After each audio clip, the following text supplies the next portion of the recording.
Hey everybody, I am Adam Ringler, and something I do quite common is I send out a weekly newsletter. I try to do it at the end of the week. The whole idea of this newsletter is to just kind of share some of the things that I'm finding interesting, whether it's books I'm reading, if it's videos I'm watching, if it's something I'm listening to, if it's something I'm doing or something I bought that's, under $100 or so, and that's delivering some feedback or some value or something I'm getting out of it. I want to share that with you guys. I want to give you sort of what I'm finding interesting in this world, the little things that I find amusing, and then share those things with you. And I try to do it on a weekly or sometimes twice a month or so, because quite frankly, I don't do everything. There's some weeks that's just kind of boring for us, right? This is the monotony of professional work life. Is that sometimes there's not things that change from week 1 to week 2, right? That's how it goes in the month. But nonetheless, I want to share a couple things. I just sent out a newsletter this morning, right now, to everybody that's on our newsletter list. And you can go to adamringler.com/newsletter. You can sign up for it. That way you don't miss any of the cool stuff that we're doing, any of the information. I sometimes share articles in there and sort of exclusive things for just the newsletter community. But nonetheless, I kind of want to share what I did. I know I don't do this often. I don't record a video for the things I share in the newsletter. That just seems a little redundant. But today I kind of want to do that because I think there's some really cool stuff in here that I am excited to share with you guys. So I can always kind of break it down in this fashion. What I'm reading, what I'm watching, what I bought, if I did end up buying something, what I'm doing, like what am I sort of focused on right now in my life, if you will, and then ultimately what I'm listening to. So those sort of are my newsletter categories for our monthly musings or our weekly musings. So the first thing I want to lead off with is a book I'm reading. Now, you will be, if you're in sort of my vocation of what we do, you will be familiar with this author. He is Dan John. He's a legendary strength and conditioning coach. He's an author. He's a seminar lecturer. He's just an all-around good dude, right? If you've ever met Dan, a great quality coach, awesome thrower, but just a really humble and simple dude when it comes to strength and conditioning. And he wrote a book, the ABCs and Fs of strength training. Now, I am not that far into this book. I'm just starting it. I'm like 1 to 2 chapters in. Now, it's a small book, so like you could read it like that. It's super quick. Nonetheless, he's one of these coaches that, in my experiences, of all the books that I've read from Dan John, he's just one of these coaches that you just don't read his words. You actually absorb it. Like it hits you in your core as far as that what he's wrote carries the wisdom and experience of all the years that he's been a coach. So his new book really just simplifies assessment and strength training down to the essentials, right? And I love that, right? We don't have to get overly complicated. Now, there's a point and a purpose for complexity, but boy, if you can take the complex and make it simple and then really digest that, that's awesome. And that Dan does just an amazing job of that. I would say when I was very early in my career, I mean, there's a number of different Dan John books that we could all reference, but Easy Strength was a book that was so pivotal in my young strength conditioning career. It kind of totally shifted how I thought about programming and adaptation and sort of this easy strength methodology. It was probably the first place for me that I felt things broke down to push, pull, hinge, squat, and weighted carries. The idea of staying under 10 reps, right? 2 by 5, 1 by 10, 3 by 3, 5 by single. Like, there's just so many great things about easy strength that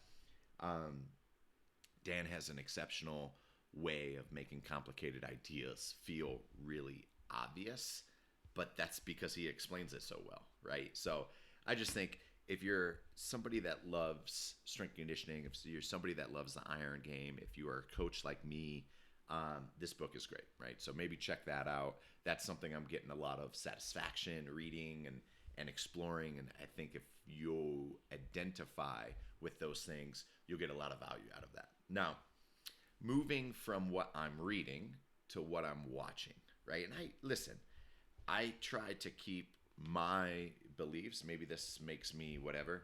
I don't know. I don't really try to like be super political. Though it's really easy to do that in these times. But what I'm watching lately, so I stumbled upon this podcast, right? And it's a video podcast. And let me explain why, right?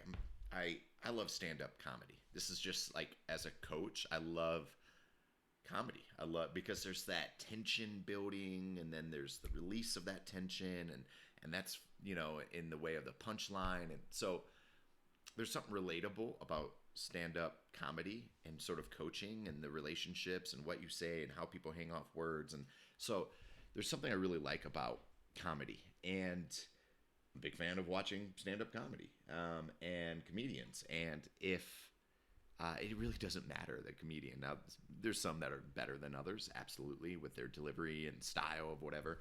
But I started to watch on Netflix this particular comedian's stand-up, and I was floored. I thought it was hilarious. Nonetheless, then I go on YouTube and I'm checking out different materials, what the algorithm, if you will, recommends to me, and I came across this podcast called the Flagrant Podcast, and boy, did it had a political essence to it, right? It's several different people.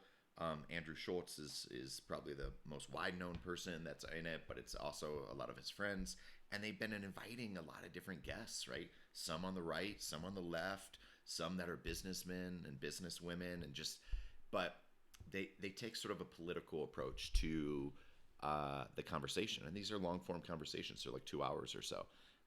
And then they're chock full of comedy, and they're chock full of real world concerns of the American citizens. But they brought on a person that I particularly like, right? Mayor Pete from I'm from the South Bend, southwest corner of Michigan, so around that South Bend area. And they brought on Pete Buttigieg. And this was not your typical political interview, right? It was super casual. It was super real. It was also kind of really interesting hearing what a future with Mayor Pete would look like, right? And now, he didn't come out and announce that he's running for president or anything. I mean, I think he's taking some time off of and he says it in the 2 hour podcast, but being in the political spotlight from the last administration when he was Secretary of Transportation. But they talk about, future political strategies. They talk about economic moves. They talk about personal stuff, like his family life and raising children. But I think what stood out for me was just simply the candor in which the conversation was about. It wasn't polished. He was real. It didn't feel scripted. It was just honest conversation about what the Democratic Party needs to do to move forward post this last election. And we're seeing things right all across the country with AOC and Bernie Sanders, and rallying the American people and their sort of I'll say political protests, but political speeches that they're doing across the country. So galvanizing a movement, if you will. Nonetheless, I just think it's whether you're left or right, doesn't really matter. I think it's worth a watch. If you're into comedy and current events, this is sort of fusing the two of them together, and it's actually a pretty funny show. So nonetheless, third thing, right, as we go through these categories, what I've bought. Now, this, I'm almost ashamed to admit this, to be honest, right? So I just purchased the Withings BPM Vision. Okay, Adam, what is this Withings BPM Vision thing? BPM, so this is your blood pressure monitor.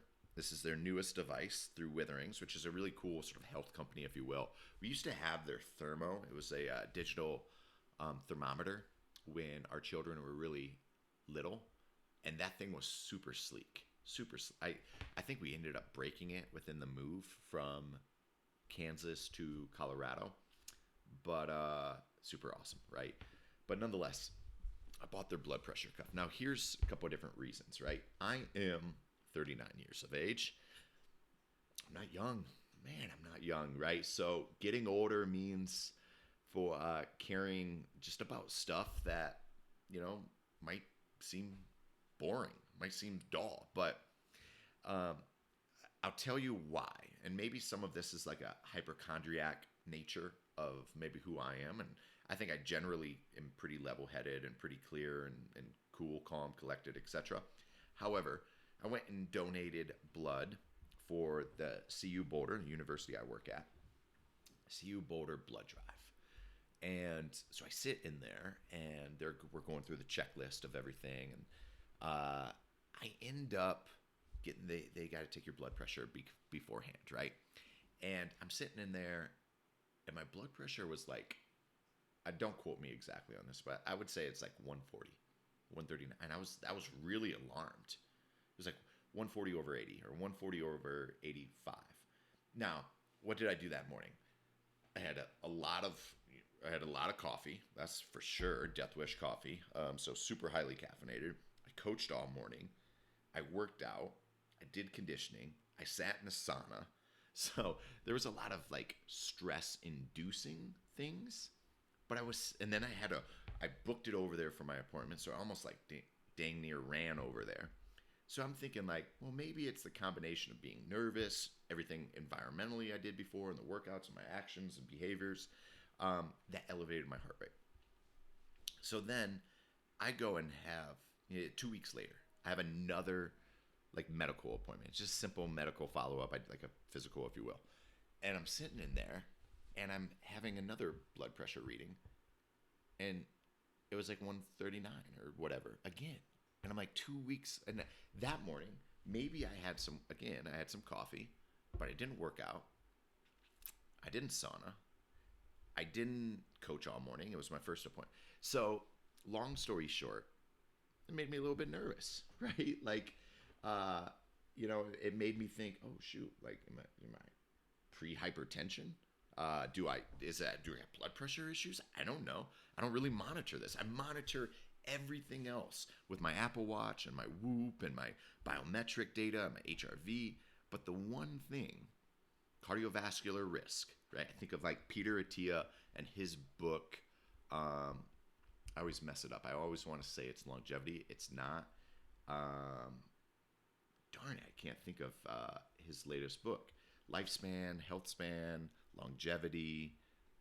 I got nothing. But Peter Attia talks about the 4 horsemen, right? He talks about neurodegenerative disease of like, I'm trying to think of like things that will ultimately, right, unalive all of us. Cancer, neurodegenerative disease, metabolic disease, and then cardiovascular disease. So I'm thinking like, okay, of all the levers nutritionally and lifting and exercise and behaviors and all of the things that we could do, one thing is I'm getting a little bit older. I'm like, well, maybe cardiovascular disease. Maybe I need to get a better check of what my blood pressure is. Monitor that maybe every week. So nonetheless, this is a really cool device. I went and started looking for like cheap alternatives online. And I like this one. It tracks heart rate, detects for AFib, shows real-time data. It's super sleek. It's super clean. Syncs with Apple Health. So I kind of like that. It's like the Apple Watch of blood pressure monitors. Super, super clean, super simple, super sleek looking. But, I'm just trying to take my cardiovascular health seriously, even if it feels fine. I do a bunch of zone 2 conditioning. I'm fit. I exercise. I eat clean. I don't drink. Like all of these things. But, hey, man, like we're all getting older. It's a little bit different out there. So just trying to be healthier. That's what I'm doing. So I bought that. That's kind of cool. That's on its way. Now, next thing I wanted to talk about. What am I doing? What am I doing? And this is so boring. It's so pedestrian. I hate to admit it. I thought about this when I was writing out this newsletter. Like, Adam, what are you doing right now? What's something cool that you could kind of talk about that you're doing? And I'm not really doing much. I'm coaching. I'm recruiting. I'm I'm in the weight room trying to be a father, trying to be a husband, all these things. Like, so there's not anything like, oh, I'm rock climbing again. I'm doing fly fishing. Like, I'm not doing any of those things. So I'm embarrassed to admit this. What am I doing? I am perfecting my air fried chicken. So I'm taking my protein seriously. I'm locked in on my macros, right? If you've listened to things, if you've seen Instagram stories, like I'm always about Macro Factor. That's the app that I use. I'm trying to hit literally everything, my carbs, my fats, my proteins. I'm trying to hit exact numbers, right? Monitoring my weight. So weight fluctuations, calories in versus calories out, all of those things. And quite frankly, like meal prepping is monotonous. And my air fryer is so clutch, right? But getting that sort of like perfect, like crispy texture on the outside of that chicken without drying out the chicken breast, that's an art form, right? That takes a little like, you just gotta really dial in what you're doing with the air fryer, the exact sort of heat, how long you preheat it, how long do you allow the chicken, do you tenderize it, all of those things. So for me, I'm just trying to stay focused on higher protein intake in an effort for me to lean out and preserve some muscle mass. But if you're watching this video, right, hence the whole what we're doing here, I recorded and this is kind of a shameless plug. I'll be transparent, right? I just dropped a new video in the school community group, the one that I run, right? You can see the logos everywhere, on why most people actually undereat protein, right? And it's not for any bad reasons. It's just that that's the way the food industry kind of works. Like it's way easier to manufacture foods that are higher in sugars and carbs and fats than it is to have like shelf stable, long shelf life proteins.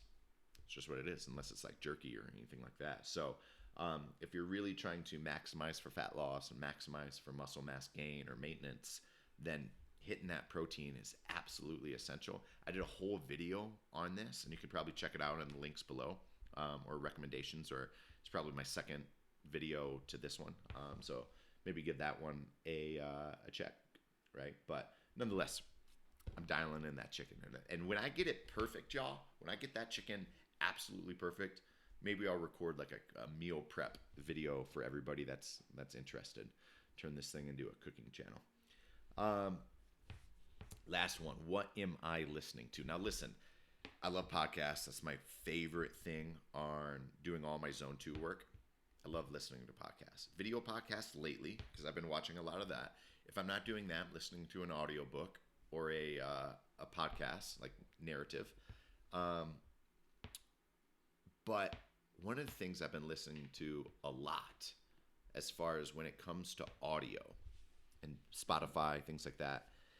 And this one's fun, right? This is probably like when it comes to, for me, like the Mount Rushmore. Oh, this is a controversial take of rappers. This is tough. I'll break it out.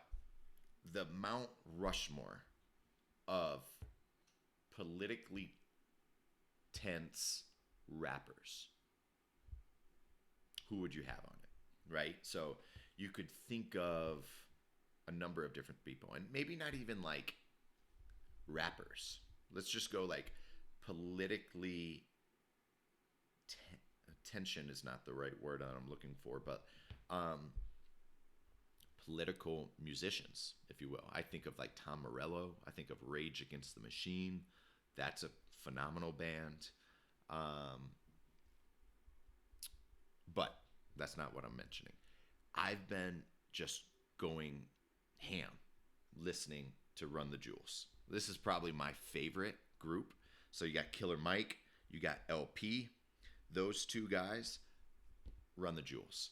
And their music is like, I listen to it whenever we go and we travel from the hotel to the arena for away games. I have nothing but Run the Jewels in my headphones. That's what I'm listening to. It just gets me like angst, gets me fired up. But for me, I'm like, when life feels chaotic and feels uncertain and it feels like you're watching injustices, Run the Jewels just hits differently for me, right? And I think their music's raw. I think Killer Mike's and the LP's lyrics are raw. It's full of energy. It's kind of stuff that kind of fuels for me, like it gets me in the zone.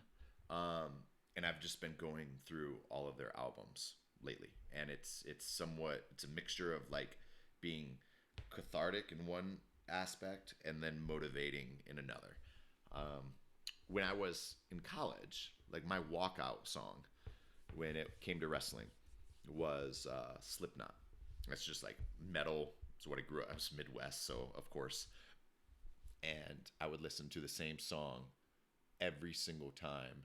And then eventually we got to a point where they would actually play your songs on your walkouts for the entire field house. And that was really cool. But nonetheless, Slipknot was always my favorite band to kind of like shift me. It was my power song. You guys remember?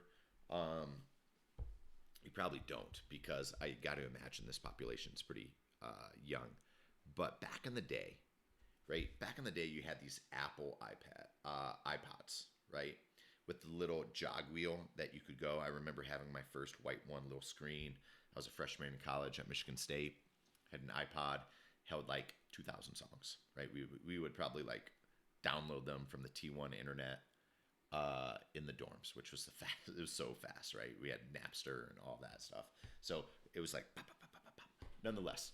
And then it was kind of revolutionary. Was Steve Jobs still alive? He had to be. The iPod Shuffle. Now, the iPod Shuffle had a mode on it, especially if you're like running. I think it was like, was it Nike? No. I don't know. I think it was just the iPod Shuffle. And you could play your power song. And the power song, like you would long press down on the whatever, and it would just skip to your power song. And you could like, it's almost like your favorites. You could set your favorite song when you were doing the running app or whatever, and it would go to it. And Slipknot was always my power song. Wait to Bleed. However, Run the Jewels, that would be my power song, right? Any song by them would be my power song. All right, so I've taken enough of your guys' time. And hopefully those that stuck around to the end of this, I appreciate you. This is, again, this is long form. It's a conversation. We're having fun with this thing. We're mixing it up. But I wanted to give you guys a quick rundown of the newsletter, right? And kind of talk through some of the things and where my mind's at with the things that I'm doing. And then, as always, like if you find this interesting, the stuff that I mentioned, right? The books, the tech, the music, most of the links are probably down below. If not, you could go to the adamringler.com, sign up for the newsletter. There's links at the top and bottom of the whole website, right? Make it super easy. But what I will say is, hey, if you're not focusing on your protein intake yet, now is the time to start. So check out the other video where I talk all about that. This is kind of like a shameless plug for that video as well. And yeah, so I appreciate you. And I hope you guys have a great weekend. I hope you guys get after it. Be strong. Be safe. But prioritize your health. Don't backslide. Like, let's not make 5 steps forward Monday through Friday and then 2 steps back. Let's keep moving this thing going. You got the momentum. You got the motivation. You got the disciplines. You got the habits. Let's keep rocking and rolling and really dominate the weekend and set up another strong training week ahead.